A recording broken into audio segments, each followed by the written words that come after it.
بعض اوقات ہم اس قدر کمفرٹ ہو جاتے ہیں، آرام دہ ہو جاتے ہیں کہ ہم کہتے ہیں کہ بس اب یہی ٹھیک ہے، ہم وہاں سے باہر آنا نہیں چاہتے ہیں۔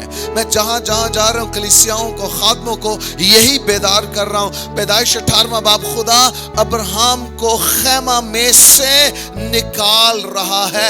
اب ہمیں خیمہ سے باہر جانا ہے، کیونکہ مسیح یہ کہہ گیا تھا بس تم جا کر ساری خلق کے سامنے انجیل کی منادی کرو۔ جو مخلوقات ہے وہ خیمہ کے اندر نہیں ہے، وہ خیمہ سے باہر ہے، اور ہمیں ایک کلیسیا ہوتے ہوئے، ایماندار ہوتے ہوئے، اب ہمیں چرچ کی حدوں سے، چرچ بلڈنگ سے، چرچ کی دیواروں سے باہر نکلنا ہے، کیونکہ مخلوقات باہر ہے، گنہگار باہر ہیں، قومیں باہر ہیں، جنہیں اب چرچ نے انجیل سنانی ہے تاکہ وہ خدا کی بادشاہی کے وارث بن سکے۔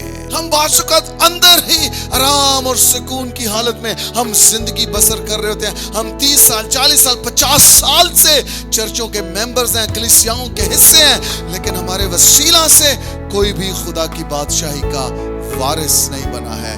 اب وقت ہے کہ ہم کشتی سے باہر نکلیں، ہم خیمہ سے باہر نکلیں، ہم چرچ کی دیواروں سے باہر نکلیں، اور وہ لوگ جو باہر ہیں، جو موت اور گناہ کے ہاتھوں بکے ہوئے ہیں، ان کو مسیح کی خوشخبری سنائیں اور انہیں خدا کے پاس واپس لائیں۔ آمین۔ کہیے کہ یہ کلام میرے لیے ہے۔ آمین۔